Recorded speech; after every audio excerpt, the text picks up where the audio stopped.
ఆచార్య చాణక్యుని విలువైన మాటలు: మీ రహస్యాలను ఎప్పటికీ ఎవరికి చెప్పవద్దు, అదే మిమ్ములను నాశనం చేస్తుంది.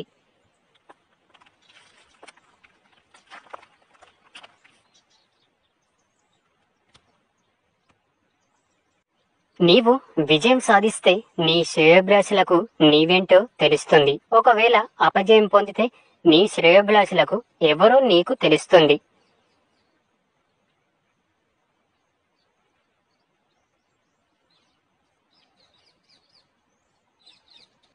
పూల వాసన గాలి వాలును బట్టి వ్యాపిస్తుంది, కానీ మనిషి మంచితనం మాత్రం 4 దిక్కులకు వ్యాపిస్తుంది.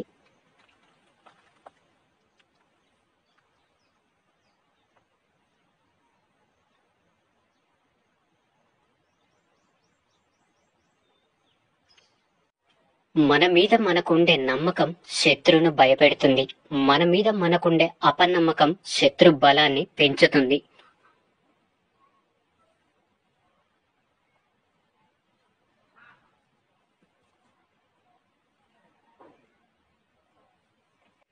అతి నిజాయితీగా ఉండటం మంచిది కాదు.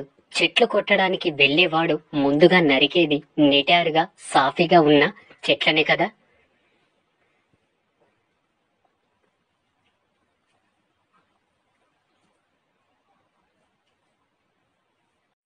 ఎందుకు ఈ పని చేస్తున్నావు? దీనివల్ల ఫలితం ఏమిటి? ఇందులో విజయం సాధించగలనా? ఈ 3 ప్రశ్నలు వేసుకోకుండా ఏ పని మొదలు పెట్టకూడదు.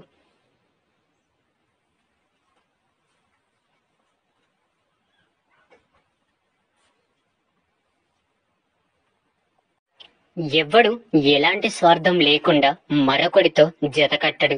ఏ ప్రయోజనం ఆశించకుండా ఊరికే స్నేహం చేస్తున్నా అని చెప్పితే దాన్ని నమ్మిన వాడే శుద్ధ అప్రయోజకుడు.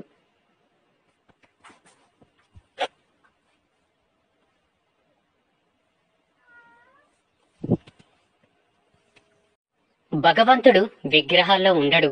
మీ భావాలే భగవత్ స్వరూపం. మీ మనసే దేవాలయం.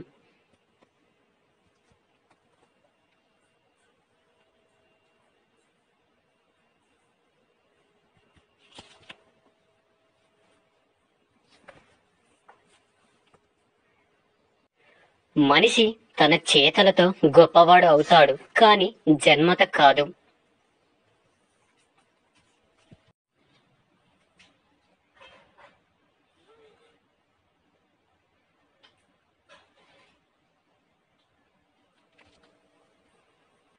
ఈ ప్రపంచంలో రెండు ప్రబలమైన తిరుగులేని శక్తులు. ఒకటి యువశక్తి, రెండవది ఆడదాని అందం.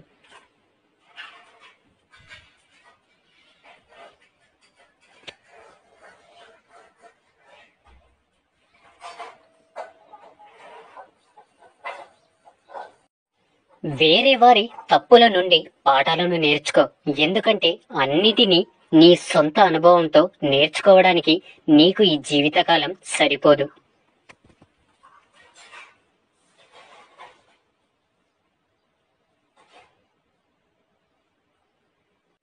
డబ్బులేని పురుషుణ్ణి వేశ్య విసర్జిస్తుంది.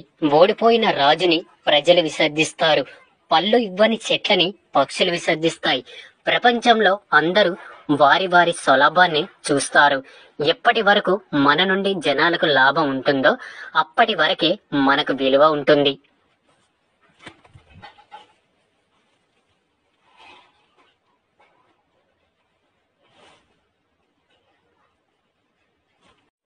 తెలివైన వారు ఎప్పుడు తమ భార్య గురించి ఇతరుల ముందు ఎప్పుడు చులకనగా మాట్లాడరు.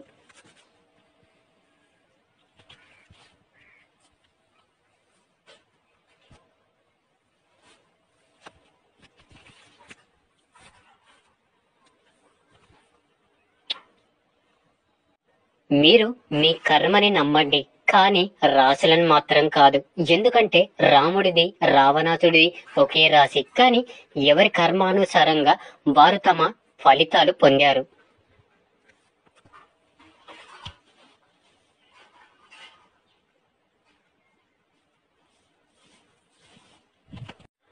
పని మొదలు పెడితే ఆపవద్దు, మధ్యలో వదిలిపెట్టవద్దు. ఫలితం గురించి ఆలోచించకుండా పని పూర్తి చేయడమే మనిషి పని.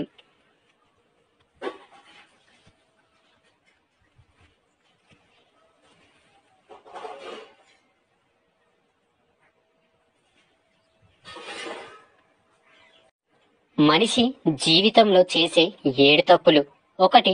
అవసరమైన దానికన్నా ఎక్కువగా చింతించడం. 2. తల్లిదండ్రులను నిర్లక్ష్యం చేయడం. ఎవరేమనుకుంటారో అని ఆలోచిస్తూ వెనకంజ వేయడం.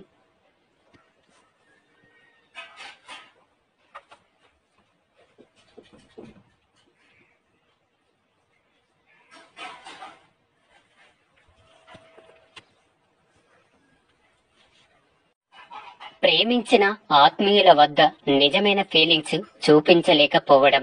గతం లేదా భవిష్యత్తు కోసం ఆలోచిస్తూ వర్తమానంలోని మధుర క్షణాల్ని కోల్పోవడం. జీవితంలో రిస్క్ తీసుకోలేకపోవడం. కుటుంబానికి సరైన సమయాన్ని కేటాయించకపోవడం.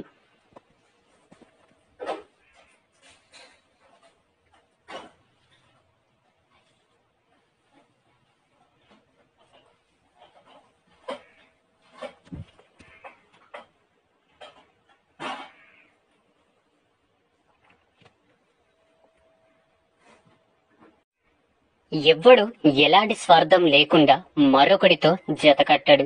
ఏ ప్రయోజనం ఆశించకుండా ఊరికే స్నేహం చేస్తున్నా అని చెప్పితే దాన్ని నమ్మిన వాడే శుద్ధ అప్రయోజకుడు.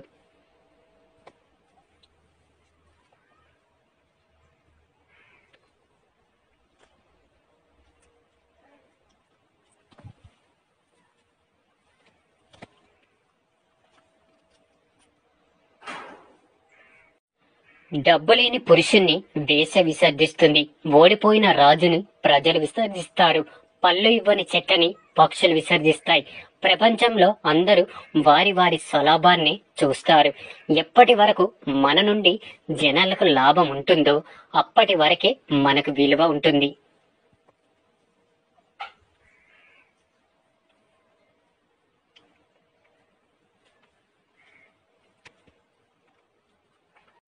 అతి నిజాయితీగా ఉండటం మంచిది కాదు. చెట్లు కొట్టడానికి వెళ్ళేవాడు ముందుగా నరికేది నిటారుగా సాఫీగా ఉన్న చెట్లనే కదా.